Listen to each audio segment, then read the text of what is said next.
चिदम्बरम बेहद काबिल वकील, देश के गृह मंत्री। फिलहाल चिदम्बरम विवाद में है। 2G मामले में पहले ही अदालत की तलवार लटकी हुई है। ऐसे में एक नया मामला उनका सिरदर्द बढ़ा सकता है। दरअसल केंद्रीय मंत्री बनने से पहले साल 1999 से 2003 के बीच चिदम्बरम एक निजी कंपनी सन एयर होटल्स प्राइवेट लिमिटेड के मालिक SP गुप्ता के लिए दिल्ली हाईकोर्ट में पेश हुए। इनका दिल्ली के कनॉट प्लेस में मेट्रोपॉलिटन के नाम से आलीशान होटल है। IBN 7 के पास मौजूद अदालती दस्तावेज के मुताबिक सन एयर होटल्स प्राइवेट लिमिटेड का दिल्ली हाईकोर्ट में मामला लंबित था। दिल्ली हाईकोर्ट के जज OP द्विवेदी के इस आदेश में साफ लिखा है कि SP गुप्ता के वकील के तौर पर P चिदम्बरम पेश हुए। साल 2004 में चिदम्बरम केंद्रीय मंत्रिमंडल में बतौर वित्त मंत्री शामिल हो गए और इसके बाद उन्होंने वकालत छोड़ दी। I, P Chidambaram, do solemnly affirm right to all manner of people. अब IBN 7 के पास मौजूद इस कागज को देखिए। गृह मंत्रालय के इस सरकारी कागज के मुताबिक 1 दिसंबर 2008 को सन एयर होटल्स की तरफ से SP गुप्ता ने गृह मंत्रालय को अपना एक रिप्रेजेंटेशन भेजा, जिसके मुताबिक उनके खिलाफ 4 आपराधिक मामले दर्ज हैं, जिनमें से 3 में आरोप पत्र दाखिल हो चुका है। जालसाजी के आरोप में इनमें से 2 FIR दिल्ली के कनॉट प्लेस और एक डिफेंस कॉलोनी में दर्ज की गई थी, जबकि दिल्ली के नारायणा थाने में दर्ज एक में जांच लंबित है। इन आपराधिक मामलों को पूरी तरह से फर्जी बताते हुए इन्हें वापस लेने का अनुरोध किया गया।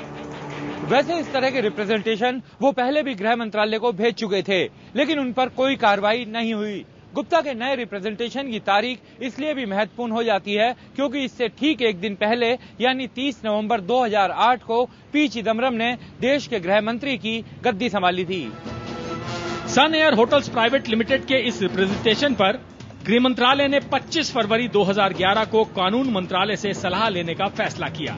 IBN 7 के पास मौजूद कानून मंत्रालय के दस्तावेज के मुताबिक 18 मार्च 2011 को कानून मंत्रालय ने जवाब में कहा कि सन एयर होटल्स प्राइवेट लिमिटेड के मालिक SP गुप्ता के रिप्रेजेंटेशन में सुझाई गई धारा के तहत जांच में हस्तक्षेप उचित नहीं होगा।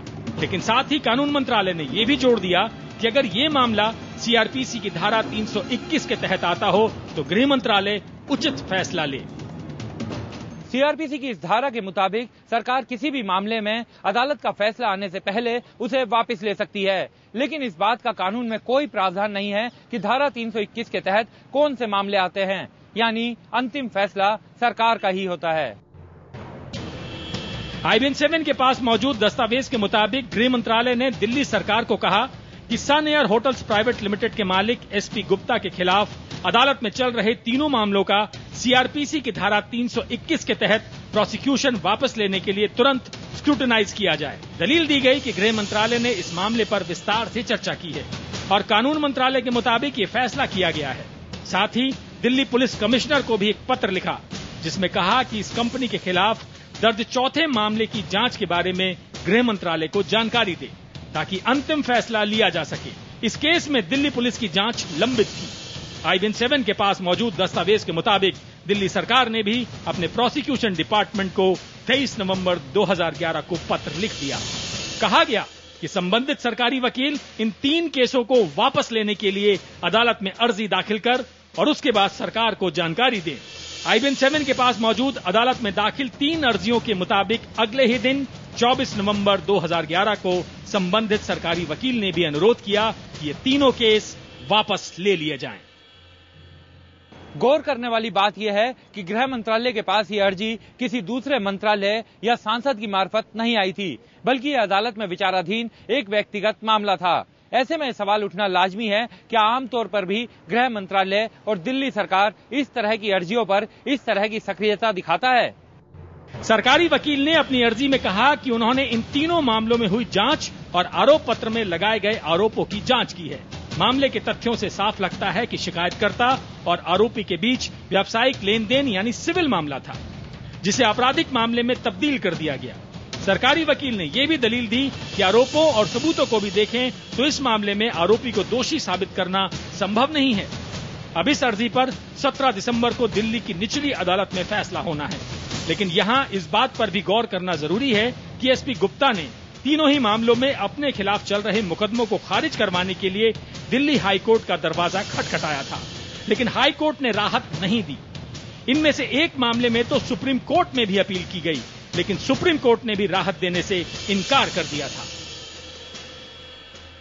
अदालत में दाखिल अर्जी में यह भी कहा गया कि जनहित को देखते हुए भी इन केसों को वापस ले लिया जाना चाहिए।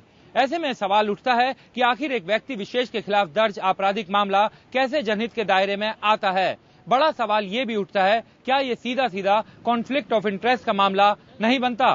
विक्रांत यादव, दिल्ली, IBN 7। और इस मामले में IBN 7 ने खुद गृह मंत्री से उनका पक्ष जानना चाहा। IBN 7 ने चिदम्बरम से कई सवाल पूछे, जिसका सिलसिलेवार तरीके से गृह मंत्रालय ने जवाब दिया।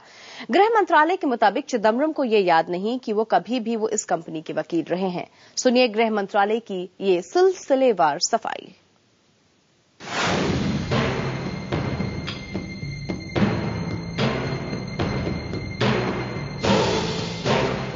इस मामले में IBN 7 ने 12 दिसंबर को केंद्रीय गृह मंत्री P चिदम्बरम से ईमेल और फैक्स के जरिए कुछ सवाल पूछे। अगले ही दिन यानी 13 दिसंबर को गृह मंत्रालय की तरफ से joint secretary UT M Gopal Reddy ने फैक्स के जरिए अपने जवाब भेज दिए। IBN 7 ने गृह मंत्री से पहला सवाल पूछा था कि क्या वो 1999 से 2003 के बीच कभी सन एयर होटल्स प्राइवेट लिमिटेड के वकील के तौर पर दिल्ली हाई कोर्ट में पेश हुए थे। जवाब में कहा गया कि काफी समय बीत जाने के कारण गृह मंत्री ये याद करने में असमर्थ हैं कि वो कभी वकील के तौर पर अदालत में पेश हुए। साथ ही ये भी कहा गया कि गृह मंत्रालय के समक्ष विचाराधीन मामले का इससे कोई लेना देना नहीं था। IBN 7 ने दूसरा सवाल पूछा कि क्या गृह मंत्रालय को इस बात की जानकारी है कि दिल्ली के अलग अलग थानों में सन एयर होटल्स प्राइवेट लिमिटेड के खिलाफ 3 मामले दर्ज हैं। यहां तीनों मामलों का FIR नंबर भी बताया गया था। तीसरा सवाल भी बेहद सीधा था, क्या ये सत्य है कि सन एयर होटल्स प्राइवेट लिमिटेड ने आपके यानी P चिदम्बरम के मंत्री बनने के ठीक एक दिन बाद सन एयर होटल्स प्राइवेट लिमिटेड ने गृह मंत्रालय में अपने खिलाफ दर्ज मामलों को वापस लेने के लिए रिप्रेजेंटेशन किया था। इन तीनों सीधे सवालों के सीधे जवाब तो नहीं दिए गए, लेकिन कहा गया कि सन एयर होटल्स प्राइवेट लिमिटेड के रिप्रेजेंटेशन पर गृह सचिव ने 17 फरवरी 2011 को कानून मंत्रालय से सलाह करने का निर्देश दिया था। मार्च 2011 को यह मामला कानून मंत्रालय के पास भेज दिया गया। कानून मंत्रालय ने 18 मार्च 2011 और 20 अप्रैल 2011 को अपनी सलाह दे दी थी। कानून मंत्रालय ने सलाह दी थी कि इस मामले में CRPC की धारा 173(8) के तहत कदम उठाना उचित नहीं होगा, लेकिन अगर ये CRPC की धारा 321 के तहत आता है तो इस पर विचार किया जा सकता है। इसके बाद गृह सचिव ने कहा कि कानून मंत्रालय की राय से दिल्ली पुलिस कमिश्नर और दिल्ली सरकार को अवगत करा दिया जाए। जब 4 मई 2011 को ये फाइल गृह मंत्री के पास गई तो उन्होंने कहा कि गृह मंत्रालय इस पर कोई निर्देश नहीं दे और कानून मंत्रालय की सलाह को आगे बता दे। इसके बाद 9 मई 2011 को कानून मंत्रालय की सलाह दिल्ली सरकार के गृह सचिव को भेज दी गई।